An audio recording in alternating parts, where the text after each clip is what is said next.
श्री शिवाय नमस्तुभ्यम दोस्तों। आप सभी लोग जानते हैं कि सर्दियों का मौसम चल रहा है और इस सर्दियों का मौसम आते ही आप लोगों के मन में बहुत सारे प्रश्न घूमने लगते हैं कि सर्दियों के मौसम में हमें पूजा पाठ के किन नियमों का पालन करना चाहिए, किन नियमों का ध्यान रखना चाहिए, ठंड में कौन सी वो बातें हैं जो कि हमें पूजा पाठ के समय ध्यान रखनी चाहिए, मंदिर जाते समय ध्यान रखनी चाहिए। बहुत सारी ऐसी चीज़ें हैं जो कि सर्दियों में आप लोगों के मन में उससे जुड़े हुए सवाल ज़रूर निकल कर आते हैं। तो इन सभी सवालों के जवाब आपको इस वीडियो में मिलने वाले हैं। तो अगर आप लोगों के मन में भी सर्दियों से जुड़ा हुआ, पूजा पाठ के नियम से जुड़ा हुआ कोई भी प्रश्न अगर आपके मन में आ रहा है तो ये वीडियो एक बार पूरा देख लेना और आपको आपके प्रश्नों के सभी जवाब मिल जाएंगे। सबसे पहली चीज़ दोस्तों, और जो मौसम होते हैं जैसे कि गर्मी के मौसम या बारिश का मौसम जो होता है, उस मौसम में हमें पूजा पाठ करने में कोई ज़्यादा दिक्कत परेशानी नहीं होती। हम किसी भी समय हाथ मुँह धोते हैं, हाथ पैर धोते हैं, कुल्ला करते हैं और अपनी पूजन में लग जाते हैं, दिया बाती करने में लग जाते हैं, हमें कोई दिक्कत नहीं होती। पर जैसे ही सर्दियों का मौसम आता है तो सर्दियों के मौसम में क्या होता है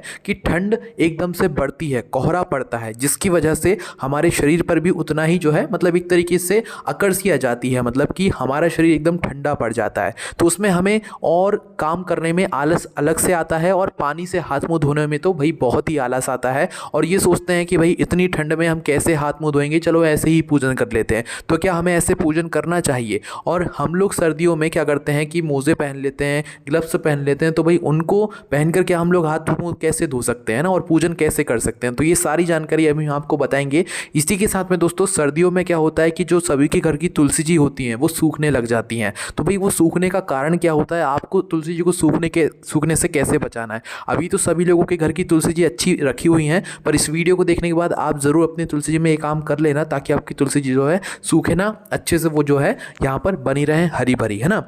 अब देखिए दोस्तों, सबसे पहले नियम हम आप लोगों को बताते हैं आप लोगों की शुद्धता से जुड़ा हुआ, जो कि आप लोगों को अपने घर की पूजन में रखना चाहिए और अगर आप मंदिर भी जा रहे हैं तो वो भी आप लोगों को ध्यान में रखना चाहिए। जैसे कि सर्दियों का जब मौसम आता है तो सुबह हम एक टाइम स्नान करते हैं, सुबह स्नान करते हैं, शुद्ध होते हैं, ठीक है, पूरी रात भर सोते हैं और सुबह स्नान करके हम लोग शुद्ध हो जाते हैं। उसके बाद जो भी हमें हमारे घर की पूजन पाठ करना होता है या हमारे घर के भगवानों को हमें स्नान कराना होता है तो वो हम करते हैं, ठीक है। पर दोस्तों जिस तरीके से आप लोग ठंड के समय में, सर्दियों के समय में गर्म पानी से स्नान करते हो, उसी तरीके से आप लोगों को अपने घर के भगवानों को स्नान कराते समय भी आप लोगों को किस पानी का इस्तेमाल करना चाहिए? गर्म पानी का। वो जो गर्म पानी भगवानों के लिए आप लोग करोगे ना, वो कभी भी उस चीज़ से इस्तेमाल मत करना जिस चीज़ से आप लोग गर्म पानी यहाँ पर करते हो। जैसे कि रॉड वगैरह या गीज़र वगैरह से भगवानों के लिए गर्म पानी नहीं होता है। भगवानों के लिए अगर आप लोग स्नान के लिए गर्म पानी कर रहे हो तो उसके लिए आप लोग अपने ही घर के रसोई घर में जो आपके गैस रखा हुआ है, आपका इंडक्शन रखा हुआ है, आप उसका प्रयोग करो। मतलब कि एक तबेली लो,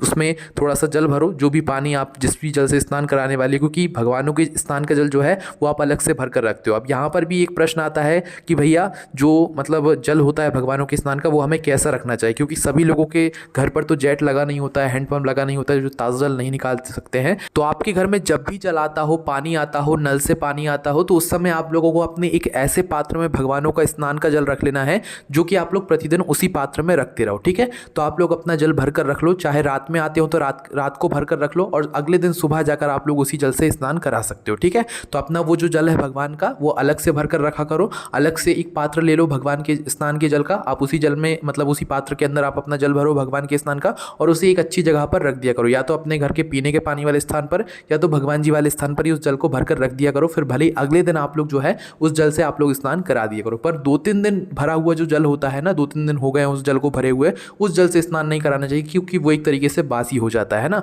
बाकी आप अगर आपने रात में जल भरा हुआ है, आप सुबह स्नान करा रहे हो, फिर कोई दिक्कत वाली बात नहीं है, ठीक है। पर जो आपने रात में जल भरा हुआ है सर्दियों के मौसम में, वो सुबह तक तो बिल्कुल एकदम बर्फ जैसा हो जाएगा, ठीक है। तो उसको गर्म करना ज़रूरी है, क्योंकि जब आप लोगों ने गर्म पानी से नहाया हुआ है तो आपको भगवान को भी किस पानी से नहलाना है? गर्म पानी से। हाँ, अगर आपके यहाँ ताज़ा जल आता है तो उसको आपको गर्म करने की ज़रूरत नहीं है, क्योंकि वो ताज़ा जल जो है वो कुनकुना होकर ही निकलता है। कहने का मतलब है जिनके यहाँ हैंडपम्प या जेट वगैरह लगा हुआ है तो उनके यहाँ कुनकुना पानी ही निकलता है, तो उससे उस जल से ज़रूर आप भगवान को बिना गर्म करे ही नहला सकते हो। बाकी अगर आप लोगों ने पहले से भरकर रखा हुआ है तो आप उससे ही अपने ही घर के रसोई घर में या तो गैस पर गर्म कर लो या तो इंडक्शन पर गर्म कर लो, थोड़ा सा कुनकुना कर लो, फिर उस जल से आप लोग भगवानों को स्नान कराया करो, ठीक है। अब भाई सुबह तो हम लोगों ने एक बार स्नान करा लिया, हमें उसमें कोई दिक्कत नहीं आई, ठीक है। अब दिक्कत आती है शाम के समय में। सुबह हम लोग स्नान करके शुद्ध होकर मंदिर भी चले गए, हमने अपने घर के भगवानों को भी स्नान करा लिया, ठीक है। अब देखो यहाँ पर एक बात और हम आपको बता देते हैं। देखो भगवानों के स्नान का जो जल होता है वो ज़रूरी नहीं कि आपको तुलसी के क्यारे में डालना होता है। देखो भगवानों के स्नान जब आप लोग करा रहे हो तो उसमें अगर आप लोगों ने लड्डू गोपाल को सिर्फ स्नान कराया हुआ है तो ही वो जल आप लोग तुलसी के क्यारे में डाल सकते हो। अगर आपने लड्डू गोपाल के साथ में अगर यहाँ पर शिव जी की जो पिंडी होती है आपके घर में छोटी सी, उसको भी स्नान करा दिया तो फिर वो जल आप लोग तुलसी के क्यारे में नहीं डाल सकते। फिर वो जल आप लोग क्या करना, किसी भी जो है यहाँ पर किसी भी वृक्ष में जाकर डाल सकते हो। या तो आप ऐसा करो कि अगर आपको वो जल तुलसी के क्यारे में डालना है तो आप शिव जी के स्नान का थोड़ा सा जल अलग रख लो, ठीक है। उसमें अलग से जल में जो है शिव जी को स्नान कराओ, फिर उस जल को किसी वृक्ष में जाकर डाल दो, है ना। पर शिव जी के स्नान कराए हुए जल को कभी भी तुलसी के क्यारे में नहीं डालना है, इस बात का ध्यान रखना, चाहे सर्दी हो चाहे कोई सा मौसम हो, ठीक है। बाकी अगर आप लोगों ने सिर्फ कृष्ण जी को स्नान कराया, लड्डू गोपाल को स्नान कराया तो उस जल को आप लोग ले जाकर तुलसी के क्यारे में डाल सकते हो। बाकी अगर आप लोगों ने सभी भगवानों को एक ही जल मतलब स्नान कराया हुआ एक ही जल में, तो फिर आप उस जल को तुलसी के क्यारे में ना डालें, उस जल को फिर आप लोग किसी वृक्ष में डाल दें, किसी पौधे में डाल दें। तुलसी जी के लिए अलग से आप लोग जल शुद्ध वाला जो होता है वो डाल दें, ठीक है। अब दोस्तों यहाँ पर आप लोगों ने सुबह की पूजन कर दी, कोई दिक्कत परेशानी आपको सुबह की पूजन में नहीं आई, क्योंकि सुबह हमने स्नान करके शुद्ध होकर ही पूजन करी है, या तो अगर आप मंदिर गए हो तो वहाँ पर करिए। अब बात आती है शाम के समय की। देखो शाम का समय जब होता है ना तो उसके लिए हमारे पास पूरा दिन होता है। पूरे दिन में हम लोग क्या होते हैं, अशुद्ध होते हैं। अशुद्ध कैसे होते हैं दोस्तों, अशुद्ध होते हैं जब हम लोग जो है बाथरूम का इस्तेमाल करते हैं, सभी लोग करते हैं, ठीक है। अब यहाँ पर देखो कुछ बातें ऐसी होती हैं जो कि आप लोगों को पता होना ज़रूरी होती है। आप दिन भर में बाथरूम का इस्तेमाल करते हो, सभी लोग करते हैं और आप लोग भी करते होंगे, और सभी लोग जो है शाम के समय पूजन भी ज़रूर करते होंगे, अपने घर की दिया बाती भी ज़रूर करते होंगे, मंदिर भी ज़रूर जाते होंगे। तो क्या आपके मन में उस समय ये सवाल ज़रूर आता होगा, क्या हम उस समय अशुद्ध हैं या शुद्ध हैं, कि हम मंदिर जा सकते हैं या नहीं जा सकते, है ना। तो देखो सबसे पहले हम आपको बताते हैं कि अगर आप लोगों ने सुबह एक बार पूजन कर लिया, अगर आप दिन भर में कभी भी बाथरूम का इस्तेमाल कर रहे हो, मतलब बाथरूम जा रहे हो, तो भाई उस जगह पर आप लोग क्या कर सकते हो, क्या आप लोग उस समय अशुद्ध हो जाओगे? हाँ, उस समय आप और लोग अशुद्ध होते हो। तो शुद्ध होने के लिए हमें क्या करना पड़ेगा, तो शुद्ध होने के लिए आपको मात्र ये करना पड़ेगा कि आप लोग दिन भर में जितनी भी बार बाथरूम का इस्तेमाल कर रहे हो, जितनी भी बार बाथरूम जा रहे हो, बाथरूम से आने के बाद आपको क्या करना है, अपने हाथ धोना है, अपने पैर धोना है, चाहे ठंडा पानी हो चाहे गर्म पानी। ठंड है तो गर्म पानी आप लोग थोड़ा सा अलग से भरकर रख लो, जिससे कि आप लोग शुद्धता आपके पास बनी रहेगी, ठीक है। तो आपको क्या करना है कि आप लोगों को बाथरूम से आने के बाद आपने हाथ धोना है, पैर धोना है, 3 बार कुल्ला करना है, मतलब अपने मुंह के अंदर पानी भरकर कुल्ला करना है। कितनी बार? 3 बार। इसके बाद अब आप लोग शुद्ध हो जाते हो, ठीक है। अगर आप लोगों ने फिर से वापस से इस्तेमाल किया बाथरूम का तो फिर से यही काम करना है, हाथ धोना है, पैर धोना है और 3 बार कुल्ला करना है। दिन भर में जितनी भी बार बाथरूम का इस्तेमाल करो यही काम आपको करना है, जिसके बाद आप लोगों की शुद्धता जो है वो बनी रहती है, आप लोग शुद्ध रहते हो, ठीक है। अब भाई कुछ लोग बुजुर्ग रहते हैं, वो लोग भी पूजन करते हैं, वो लोग अपने हाथ में ग्लव्स पहने रहते हैं या तो मोजे वगैरह पहने रहते हैं, पैरों में मोजे पहनते हैं, हाथ में ग्लव्स पहनते हैं। तो उन लोगों के लिए क्या बात है, तो देखो आप लोग दिन भर अगर आपको कोई दिक्कत परेशानी है तो आप लोग अपने ग्लव्स पहने रखो, आप अपने मोजे भी पहने रखो, आप बाथरूम का इस्तेमाल करो। आप उस समय अगर हो सके तो सिर्फ थोड़े से बहुत हाथ धो लो, वो भी ना हो सके तो कोई दिक्कत वाली बात नहीं, कुल्ला वगैरह हो, जैसे आपसे हो सके, जो हो सके, हाथ धो सको तो हाथ धो लो, पैर धो सको तो पैर धो लो, या तो कुल्ला कर लो, ठीक है। दिन भर आप लोगों ने जो भी बाथरूम का इस्तेमाल किया, हम ये बात बुजुर्गों के लिए बोल रहे हैं जिन लोगों को ठंडे पानी से हाथ पैर धोने में दिक्कत होती है या बार बार पैर गीले करने में दिक्कत होती है ठंड में, सर्दियों में, है ना। तो आप लोग क्या कर सकते हो कि जब आप लोग शाम के समय पूजन करने के लिए जाओ तो उस समय मात्र क्या कर सकते हो कि पूजन करने से पहले पहले आप लोग अपने हाथ और पैर और कुल्ला जो है अच्छे से कर लेना, ठीक है। उसके बाद आप लोग पूजन करना। वैसे तो दोस्तों नियम यही कहता है कि जब आप लोग एक बार बाथरूम का इस्तेमाल करते हो तो उसके बाद आपको हाथ और पैर धोना ही चाहिए, 3 बार कुल्ला करना ही चाहिए। पर जो लोग बुजुर्ग होते हैं भाई उन लोगों के लिए मात्र यह है कि आप लोग मोजे पहने रहो, पर हाथ तो आप लोग धो ही लिया करो, कुल्ला तो आप लोग कर ही लिया करो। बुजुर्ग लोग गर्म पानी से मतलब कुल्ला वगैरह कर सकते हैं, हाथ पैर धो सकते हैं। गर्म पानी का आप लोग सभी लोग इस्तेमाल कर सकते हो सर्दियों के मौसम में बाथरूम से आने के बाद में, ठीक है। बाकी आप लोग जब पूजन करने जाओ तो कभी भी उन ग्लव्स या उन मोज़ों को पहनकर मत जाना जो कि आप लोगों ने बाथरूम जाते समय पहने हुए थे, ठीक है। इस बात का ध्यान रखना। पूजन की जगह पर शुद्धता के साथ जाया जाता है। और बुजुर्गों के लिए बस थोड़ी यहाँ पर छूट आप लोग कह सकते हो, क्योंकि उनको कोई दिक्कत परेशानी होती है, तो इस वजह से आप लोग मोज़े वगैरह पहनकर बाथरूम जाओ। उसके बाद हाथ धो सको तो धो लो और कुल्ला हो सके तो कर लो। उसके बाद जब शाम के समय दिया बाती करो अपने घर की, तो उस समय क्या कर लो कि अपने मोज़े और जो है ग्लव्स वगैरह उतार कर हाथ मुँह धोकर कुल्ला कर फिर उसके बाद पूजन करना, जिससे कि आप लोग शुद्धता ही रहोगे, शुद्ध ही रहोगे और आप लोग यहाँ पर पूजन आराम से कर पाओगे। पर ये बात सभी लोगों के लिए नहीं है।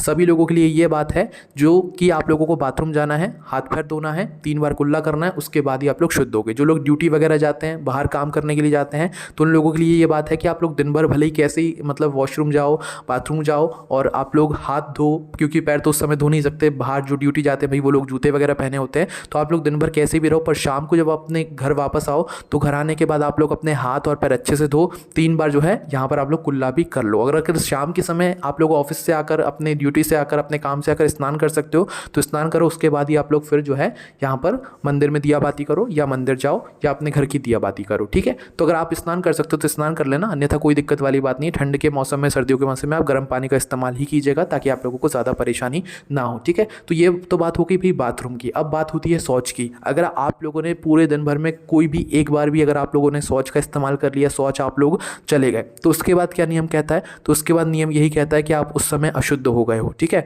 उस समय शौच के समय आपने जो भी वस्त्र पहने हुए हैं, चाहे ग्लव्स, चाहे मोजे, चाहे स्वेटर, जो भी वस्त्र अगर आप लोगों ने शौच के समय पहने हुए हैं वो सारे अशुद्ध हो जाएंगे, उन्हें आप दोबारा से नहीं पहन सकते, ठीक है। तो इसलिए शौच करते समय आप लोग सिर्फ वही मतलब वस्त्र पहनकर जाओ जिन्हें आप लोग उसी समय धो सको, क्योंकि उन्हें अगर आप लोग डबल से पहन लोगे तो आप फिर से अशुद्ध हो जाओगे। तो शौच जाने के बाद सिर्फ एक ही नियम होता है कि आपको स्नान ही करना होता है, चाहे आप बुजुर्ग हैं चाहे कोई है, ठीक है।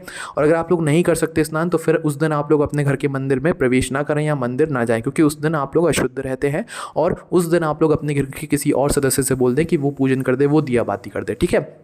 अगर आप लोगों को दिक्कत परेशानी है, मगर जो नियम कहता है वो यही कहता है कि दिन भर में कभी भी अगर आप लोग एक बार भी शौच चले गए हुए हो तो उसके बाद आप लोगों को स्नान ही करना पड़ेगा, और शौच जाते समय आप लोग अपने जो कपड़े हैं वही वो उतने ही पहन कर जाएं जितने आप लोग धो सके, है ना। बाकी जो आप लोग उतार के गए हुए हो कपड़े, उन्हें फिर आप लोग स्नान करने के बाद पहन सकते हो, पर जो कपड़े आप लोग शौच करते समय पहन कर गए हुए हो उन्हें डबल से नहीं पहन सकते। अगर पहन लिए स्नान करने के बाद भी तो फिर से आप लोग अशुद्ध हो जाओगे, इस बात का ध्यान रखें। इसमें यहाँ पर बुजुर्गों के लिए कोई अलग से बात नहीं है। अगर बुजुर्ग लोग पूरे दिन भर में जो है कभी भी शौच इस्तेमाल कर रहे हैं और वो लोग भी शाम की पूजन करना चाहते हैं, क्योंकि कई सारे बुजुर्ग करते हैं, तो भाई उन लोगों के लिए बस यही बात है कि शौच जाने के बाद जो है हम पूरी तरीके से अशुद्ध हो जाते हैं। बाकी भाई बुजुर्गों के लिए कोई यहाँ पर बात नहीं है, क्योंकि बाथरूम में आप लोग यहाँ पर ये चीज़ें कर सकते हो कि हाँ चलो आपने ग्लव्स पहने हुए हैं, दिक्कत परेशानी है तो आप लोग उस समय हाथ धो लो या कुल्ला कर लो बस। बाकी शाम के समय आप लोग हाथ पैर धोकर, मुँह धोकर आप लोग पूजन कर सकते हो। पर शौच जाने के बाद आप अशुद्ध हो जाते हो, उसके बाद आप लोगों को स्नान ही करना होता है, उसके बाद ही आप लोग पूजन कर सकते हो। अन्यथा आप अपने घर के किसी और सदस्य से बोल दो कि उस दिन वो शाम के समय दिया बाती कर ले, या तो भगवान की पूजन जाकर जो है यहाँ पर कर ले मंदिर में, है ना। तो ये सारे जो है नियम यहाँ पर कहते हैं। अब इसके बाद में दोस्तों तुलसी जी की बारी आती है कि भाई सर्दियों में तुलसी जी सूख जाती हैं सभी लोगों के घर की, तो उसके लिए हम क्या करें। तो देखो सर्दियों के समय क्या होता है, सुबह के समय ओस गिरती है, पूरे दिन ठंडक रहती है, तो भाई आपकी जो तुलसी जी होती है उनकी पत्तियों पर क्या होता है, ओस गिरती है, ठंडक जो है उनको लगती है। तो उसके लिए क्या करना होगा दोस्तों आप लोगों को, आपको तुलसी जी के लिए ऐसी छाया करनी होगी जिससे कि सुबह के समय, सर्दियों के समय जो ओस होती है वो सीधा तुलसी जी पर ना गिरे। या तो आप उनके लिए कोई छाया कर दो या उन्हें किसी ऐसी जगह पर रख दो जहाँ पर उनके ऊपर सीधा ठंड का जो प्रभाव है वो ना पड़े, उनके ऊपर ओस ना गिरे, है ना। इसके अलावा दोस्तों आप लोगों को सर्दियों में जो है तुलसी को उतना ही पानी देना चाहिए जितने की उनको ज़रूरत है ना। अगर आप लोग देख रहे हो मिट्टी गीली है तो आप लोगों को उतना पानी, ज़्यादा पानी नहीं देना चाहिए, उतना ही हिसाब से पानी देना चाहिए। अगर आप लोग ज़्यादा पानी दे दोगे तो फिर आप लोगों की तुलसी जी अपने आप सूख जाएंगी, ठीक है। तो आप लोगों को अपनी तुलसी जी को बचा कर रखना है ओस से, ठंड में, है ना। तुलसी के ऊपर कुछ ढक कर रखना है, या तो कुछ चुनरी वगैरह आपके पास है तो चुनरी वगैरह उड़ा कर रखना, है ना। क्योंकि दोस्तों सर्दियों के मौसम में आपको तुलसी को धूप भी दिखानी होती है, धूप ज़्यादा से ज़्यादा दिखानी होती है और ओस से ज़्यादा से ज़्यादा बचाना होता है। तो इसलिए आप लोग पतली सी कोई अगर आपके पास चुनरी है तो वो उड़ा दो। इससे होगा क्या कि चुनरी जो है आपको सीधा ओस भी जो है तुलसी के ऊपर नहीं गिरने देगी, और जो धूप आएगी वो धूप को भी जो है मतलब चुनरी के आर पार जो है हो जाती है, जिसकी वजह से तुलसी जी को धूप भी यहाँ पर लग जाएगी, ठीक है। तो आप अपने हिसाब से देख लीजिएगा कि आप तुलसी जी को ओस से बचा लें और धूप उन्हें ज़्यादा से ज़्यादा दिखाएं। इसके बाद आपकी तुलसी जी जो है कभी यहाँ पर सूखेंगी नहीं सर्दियों के मौसम में। बस पूरे दिन जो ठंडक रहती है, छाए में अगर आपकी तुलसी रखी हुई है तो भैया उन्हें थोड़ा कवर करके रखें, ऊपर से कुछ ऐसी चीज़ कर दें ताकि उनके ऊपर जो है ठंड का जो प्रभाव है वो एकदम से ना पड़े, उसका जो प्रभाव है एकदम से ना पड़े। तो दोस्तों ये जो नियम थे ये आपके घर के पूजन के नियम थे, ये तुलसी जी को सूखने से बचाने के नियम थे सर्दियों के मौसम में। बाकी आपके मन में कोई भी प्रश्न है तो आप इनसे कमेंट करके पूछ सकते हैं। ओम नमः शिवाय, जय भोलेबाबा, श्री शिवाय, नमस्तुभ्यम।